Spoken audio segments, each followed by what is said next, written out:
And the award for the best Tarzan movie of the year goes to The Jungle Book.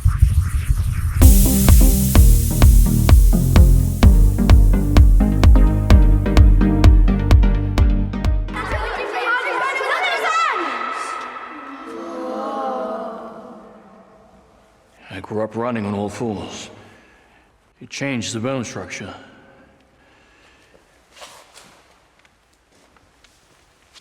Do you swing on things inside, like when you go upstairs? Oh, I never take the stairs. I usually take the curtains.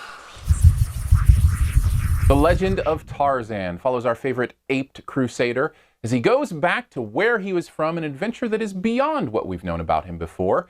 Is this a world we want to revisit? Are we craving a new Tarzan movie?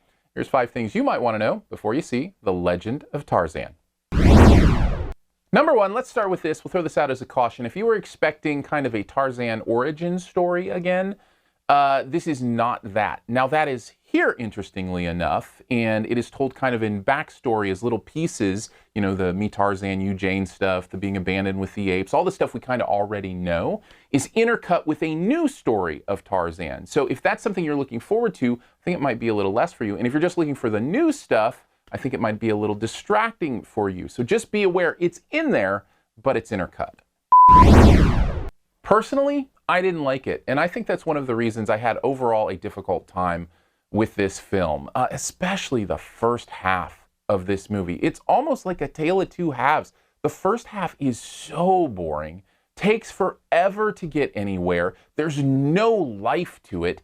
And then there's like a switch that flips about halfway through, and it's like everyone in the movie is different. Samuel L. Jackson's character all of a sudden kind of comes to life with some humor. Tarzan even has a few jokes. Jane gets into the action kind of starts appearing. Now, I'm not even saying the second half is great, but if the entire movie had been like that, I might have liked it a little bit more. The primary reason for this, in my opinion, is our lead character, Tarzan. He's so dull. He is like a wet blanket in this movie. And when you can't bond with your protagonist, when you're not rooting for them in any real way, it makes the movie difficult. Now, I know they tried to piece around him more life, but I don't know if it's Alexander Skarsgård's performance as Tarzan. I don't know if it's the way the script was written or the way it was directed, but there is so little to care about with this main character and so little to compel you to want to like him that I was just bored with him throughout the entire movie. Not only that, but when the movie does kind of roar to life with the action scenes, they're just kind of silly. The CG is bad. You can tell that it's CG, you know, when a man is swinging on a vine, it doesn't look real. Also the physics of it.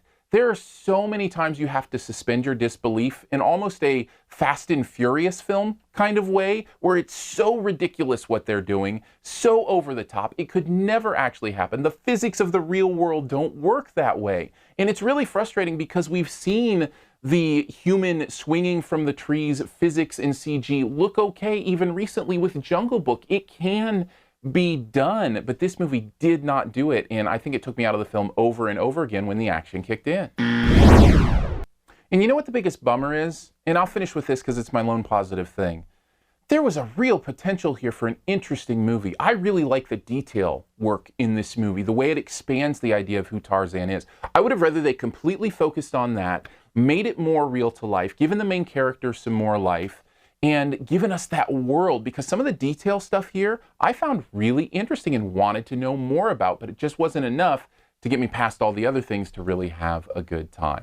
Overall, I feel like The Legend of Tarzan is an unfortunate swing and a miss. I couldn't give it any higher than a C-. Thanks for checking out this Your Movie Friend review. If you want to know more about what goes on here, you can click the info button up here. By the way, stay tuned for the best ever challenge. We're going to do that at the end here. There'll be links to other reviews up there, how to support the channel, all that kind of stuff. Also follow me on social media. My name's Aaron Dicer, Aarondicer. That way we can kind of have a two-way conversation about these things instead of just a one-way conversation. In fact, you may be asking, why are you reviewing Tarzan a week after it came out? Well, I do a poll every week about which movies that are still out that I haven't reviewed you're most interested in seeing, and Tarzan won this week. So I went out, saw it, and reviewed it. So you can have a direct impact on the movies that you see reviewed. That's by following me on Twitter. You can also find me on Facebook, Snapchat, Periscope, all of the above.